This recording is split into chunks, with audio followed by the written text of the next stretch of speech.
अहिल्यानगरच्या सांस्कृतिक नकाशावर 3 दिवस एक वेगळीच दुनिया उभी राहिली होती. रंगांची, विचाराची आणि आदर्शांच्या शोधाची. सृजन फाउंडेशन प्रस्तुत आदर्शांच्या शोधात या विशेष कला प्रदर्शनानं केवळ चित्र दाखवली नाहीत, तर एका पिढीला कला म्हणजे नेमकं काय असतं याचा अनुभव दिला. टिळक हॉलमध्ये प्रवेश करताच भिंतीवर दिसत होती फक्त चित्र नाहीत, तर काळाशी संवाद साधणारी व्यक्तिमत्व. ज्येष्ठ चित्रकार, कला शिक्षक आणि कला संशोधक कैलासवासी र.बा. केळकर यांच्या 118व्या जयंतीनिमित्त आयोजित कला प्रदर्शनानं अनेक विस्मृतीत गेलेल्या आठवणींना पुन्हा रंग दिलेत. र.बा. केळकर एक कलाकार, एक शिक्षक आणि अनेक कलाकारांच्या आयुष्याला दिशा देणारा एक जिवंत विचार. त्यांच्या दुर्मिळ चित्रांपासून पत्रांपर्यंत, रेखाचित्रांपासून त्यांच्या कला प्रवासापर्यंत प्रत्येक गोष्टीत जाणवत होती एक साधी पण विलक्षण ताकद.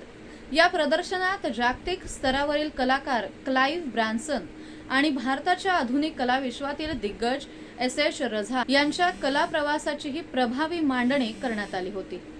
विशेष म्हणजे आजची सोशल मीडिया आणि रील्सच्या वेगात धावणारी तरुण पिढीही या प्रदर्शनात तितक्याच उत्साहानं सहभागी होताना दिसली आहे. कारण हे प्रदर्शन फक्त पाहण्याचं नव्हतं, तर फील करण्याचं होतं. कला म्हणजे प्रत्येक फ्रेममध्ये बंदिस्त रंग नाहीत, तर ती असते विचारांची क्रांती. ही जाणीव इथे प्रत्येकाला होत गेली. कार्यक्रमात देशातील मान्यवरांनीही आपल्या भावना व्यक्त केल्या. नमस्कार. आपल्या इथे नगरमध्ये चित्रकार र.बा. केळकर यांच्या 118व्या जन्मदिनानिमित्त आपण एक प्रदर्शन आयोजित केलं आहे. या प्रदर्शनामध्ये चित्रकार र.बा. केळकर, चित्रकार एस.एस. रझा आणि चित्रकार क्लाइव्ह ब्रॅन्सन यांचा पत्रव्यवहार, चित्र, त्यानंतर काही डॉक्युमेंटरीज आपल्याला इथे पाहायला मिळणार आहे. तर या प्रदर्शनामध्ये तुम्हाला एक काळाचा पूर्ण कला इतिहास तुम्हाला पाहता येईल. त्यामुळे हे प्रदर्शन नगरकरांनी आणि नगरच्या कला रसिकांनी, विद्यार्थ्यांनी नक्की भेट द्यावी असं मला वाटतं. या प्रदर्शनामध्ये खास करून नगरचा जो एक म्हणजे कला परंपरा होती नगरची, जी आत्ताच्या शिक्षकांना, विद्यार्थ्यांना ती माहीत नाही आहे किंवा पोहोचत नाही आहे, तर ती पोहोचवण्याचा सृजन फाउंडेशनतर्फे आम्ही प्रयत्न करतो. तर त्यासाठी आपण या प्रदर्शनाला नक्की भेट द्या आणि विद्यार्थ्यांनी जास्तीत जास्त करून या प्रदर्शनाला भेट द्यावी असं मला वाटतं. वेगवेगळ्या ठिकाणाहून ही सगळी माहिती, चित्र आणि पत्र मिळवली आहेत. जसं की क्लाइव्ह ब्रॅन्सन यांची माहिती आपल्याला लंडनमधून पिग्गी त्यांची जी आत्ताची नात आहे, रोझा ब्रॅन्सन त्यांची मुलगी आहे, त्यांनी आपल्याला ही माहिती पाठवली. काही पत्र आपल्याला मार्क्सिस्ट लायब्ररी लंडन इथून आपण मागवलेली आहेत. तसेच रझांची पत्र आपल्याला रझा फाउंडेशन दिल्ली इथून अशोक वाजपेयी सरांनी पाठवलेली आहेत. त्याच्यानंतर प्रकाश केळकर यांनी, केळकर सरांचे जे सुपुत्र आहेत, त्यांनी आपल्याला केळकर सरांची चित्रपत्र आणि इतर काही माहिती त्यांनी बरीचशी पाठवलेली आहे. त्यानंतर बाकीचे पण काही गोष्टी ज्या वेगवेगळ्या ठिकाणावरून, काही महाविद्यालयातून, जसं रचनाकला महाविद्यालयातून काही मला माहिती मिळाली, प्रगत कलेतून काही माहिती मिळाली, अशा काही संस्थांनी पण माहिती मिळवली. तसेच आपले नगरचे चित्रकार प्रमोद कांबळे सर, त्यांनी काही माहिती दिली.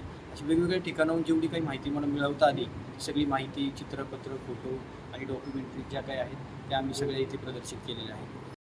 सृजन फाउंडेशन ही संस्था नगरच्या वेगवेगळे जे चित्रकार आणि कला शिक्षक आहेत, जे आज कुणालाही माहीत नाही आहेत, म्हणजे जसं की 1940-45 साली त्यांचे जन्म झाले किंवा त्याच्या पण अगोदरचे जे काही शिक्षक आणि कलाकार आहेत, त्यांच्याविषयी आम्ही काम करतो आणि त्यांच्याविषयी डॉक्युमेंटरी ज्याच्या अगोदर आम्ही 2019 पासून बनवलेल्या आहेत. त्या सृजन फाउंडेशनच्या यूट्यूब चॅनलवर तुम्ही पाहू शकता. रझा फाउंडेशनचे विश्वस्त अशोक वाजपेयी, रचना संसदचे प्राचार्य महेंद्र दामले, प्रकाश केळकर यांच्यासह अनेक दिग्गजांनी र.बा. केळकर यांच्या व्यक्तिमत्वावर प्रकाश टाकला. लंडनहून व्हिडिओ संदेशाद्वारे सहभागी झालेल्या चित्रकार रोझा ब्रॅन्सन यांनीही या प्रदर्शनाबद्दल भावना व्यक्त केल्या. आणि या सगळ्यात एक नाव विशेष लक्ष वेधून घेत होतं, ते म्हणजे शिल्पकार आणि ज्येष्ठ कलाकार प्रमोद कांबळे. र.बा. केळकर यांच्या विद्यार्थी दशेतील आठवणी सांगताना प्रमोद कांबळे यांनी गुरुशिष्य परंपरेचा एक भावनिक प्रवासच उलगडून दाखवला.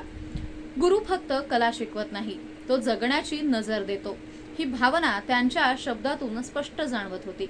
आजच्या डिजिटल युगात जेव्हा कला फक्त स्क्रीनपुरती मर्यादित होत चालली आहे, तेव्हा सृजन फाउंडेशननं उभा केलेला हा उपक्रम म्हणजे नव्या पिढीला आपल्या सांस्कृतिक मुळांशी जोडण्याचा एक प्रामाणिक प्रयत्न ठरला. आदर्शांच्या शोधात हे प्रदर्शन संपलं असेल, पण अनेकांच्या मनात आता नव्यानं सुरू झाला आहे कलेचा, विचारांचा आणि स्वतःच्या आदर्शांचा शोध.